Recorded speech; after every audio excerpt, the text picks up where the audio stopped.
Mi señora, ese jarabe que tanto le ayudó una vez que se enfermó, si usted se vuelve a enfermar 2 meses después, ya no le va a hacer nada. ¿Pero qué hacer? Cuando tenemos enfermedades respiratorias, el doctor Carlos Estrada nos va a guiar un poquito. Esa es la idea, esa es la idea. Ahora, doctor, importante, ¿qué es lo que le hace ese jarabe cuando uno empieza a sentirse mal, cuando Claro. viene con tos? Muchas veces explicamos que el jarabe viene a ser como un cosmético. Es importante saber que no es que no funcione, pero es como un cosmético. ¿Por qué?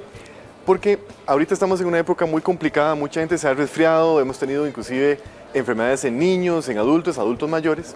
Y yo siempre explico que el concepto es que cuando nos da esa gripe o empezamos con la tos, tenemos como una cultura del tico de decir, mejor la pago rápido. Y clásicamente vienen o remedios caseros o el jarabe, que el jarabe se puede conseguir desde un supermercado, inclusive hasta en pulperías los venden. Entonces el jarabe, tal vez lo interesante es saber si sirve o no sirve. Un punto importante es que una persona que tiene una enfermedad gripal, o sea, que está resfriado, que se siente mal, usualmente tiene algún mecanismo de inflamación. Entonces eso es importante para lo que vamos a ver ahora, porque yo quisiera que todos en su casa entiendan que un jarabe tiene funciones. O sea, utilizamos jarabes como un medicamento para alguna función.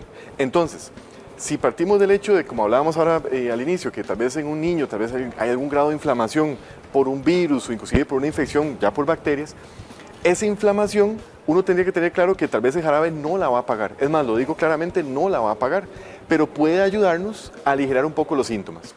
Entonces, por ejemplo, bueno, aquí tenemos una gráfica bien bonita. Esto ejemplifica lo que hablamos de todo el sistema respiratorio. Yo siempre digo en consulta, yo me dedico a ver pulmones, son lindísimos, pero tienen un gran problema. Los pulmones, estos dos órganos grandes que vemos acá, son órganos extremadamente sensibles al ambiente. Y esto es importante para entender por qué podría servir un jarabe en un fenómeno agudo. Resulta que el pulmón, si yo lo comparo con la piel, por ejemplo, si nosotros hiciéramos ejercicio ahorita y yo te paso un lapicero por la piel, tu piel va a resistir, no se va a poner irritada porque es un órgano muy fuerte para resistir el ambiente. El pulmón no. El pulmón es un órgano que realmente se comporta como un filtro, como un extractor, y voy a decirlo puntualmente, como un extractor de gases, que en este caso sería casi que solo de oxígeno. Algo que todos saben y que lo han experimentado es que el pulmón no tolera el aire frío. Eso lo sabemos todos. De una vez. Hay una sensación como de incomodidad y puede terminar en una tos. Y hay otro tema interesante que es que el pulmón no tolera partículas. O sea, está diseñado para resistir cualquier tipo de partícula que quiera ingresar al sistema.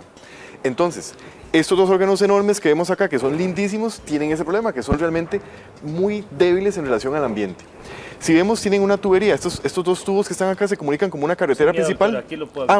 Bueno, genial. Entonces, aquí, toda esta tubería principal que vemos acá se llama tráquea.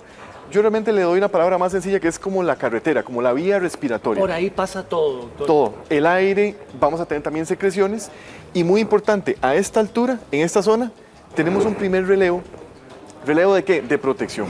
¿Por qué? Porque el pulmón se tiene que proteger del ambiente. Y voy a dar un ejemplo que yo sé que en casa a todos les es muy familiar, que es que cuando estábamos nosotros pequeños nos decía, tu mamá o mi mamá nos decía, no coma rápido porque se le va por mal camino. Correcto. ¿Verdad? ¿Cuál es la ciencia? Porque las madres tienen una sabiduría divina, ¿verdad? Ellas saben lo que están diciendo. No les hacíamos caso, estoy seguro que te pasó y me pasó a mí también, no les hacíamos caso 1000 veces. ¿Y qué sucede? Se nos va por mal camino y tosemos. Y ahí vamos a iniciar con el tema entonces de los jarabes, porque la tos es un reflejo de defensa y ese reflejo se da precisamente en esta zona. Aquí mismo. En esta zona donde están las cuerdas vocales. Las cuerdas vocales vienen a ser como dos puertas, veámoslas como dos puertitas. Dos puertas muy sensibles al aire frío. Muchas gracias, mucho más sencillo. Dos puertas que son muy sensibles al aire frío que pueda tocar la cuerda o a partículas que quieran irritarlas.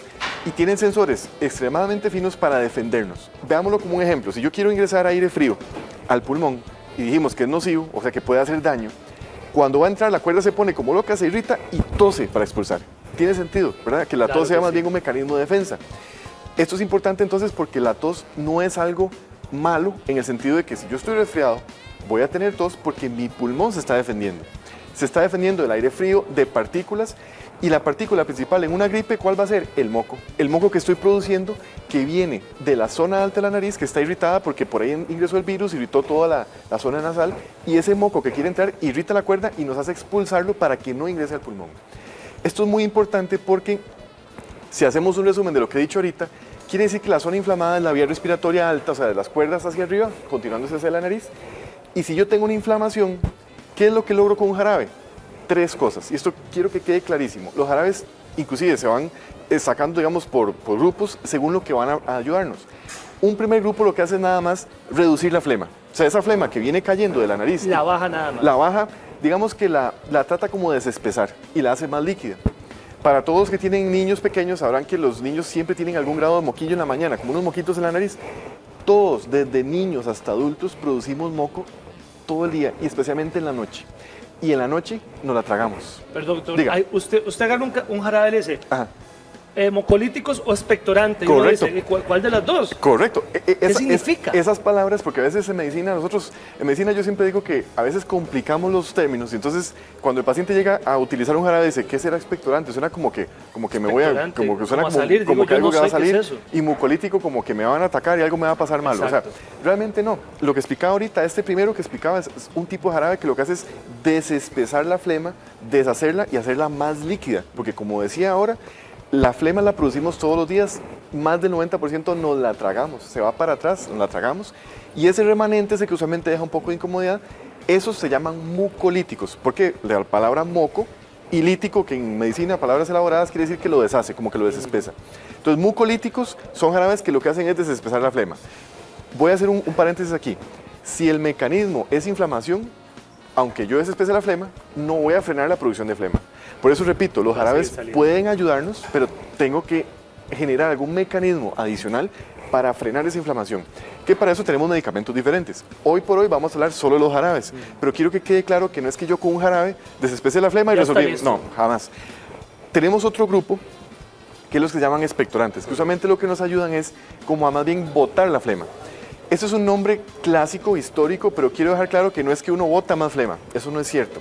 El tema es que la flema se hace un poco más viscosa, se tiende a secar más y entonces la irritación genera que yo trate de botarla. Para que pueda Para que sacarla. pueda sacarla.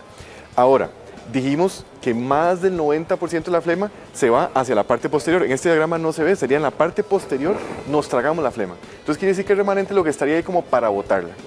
Ahora, usualmente a uno no le gusta tener un paciente que esté botando flema. ¿Por qué? Porque quiere decir que el mecanismo de inflamación se mantiene activo. Entonces los expectorantes han perdido un poco de fuerza. Inclusive en el mercado, estoy seguro que muchos de ustedes cuando van a farmacia les dicen, no, esto es un mucolítico. Y se han hecho más populares. ¿Por qué? Porque el expectorante genera esa idea como que te di un jarabe me salió. y no te resolvió, ¿verdad? Entonces es como muy Ahora, curioso. doctor, Sí.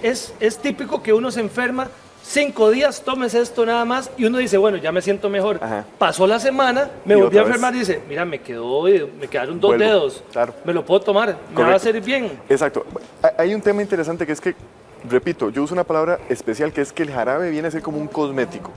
El efecto puede ser de horas, puede ser que si yo lo acumulo, tengo pacientes que se toman una botella por día, porque también eso es parte de lo que vamos a hablar. Lamentablemente muchas veces, como me lo compré yo, a como me voy sintiendo lo voy tomando, ¿verdad? Así es. Entonces hay que tener mucho cuidado porque el jarabe tiene un efecto rápido, entonces te vas a sentir aliviado, nos vamos a sentir mejor, pero puede ser que ese efecto no se mantenga en el tiempo. ¿Por qué? Porque la base del problema es un mecanismo de inflamación, sea por un virus o una infección inclusive, Doctor, y eso no lo va a está frenar. maquillando, ¿verdad? Es un maquillaje.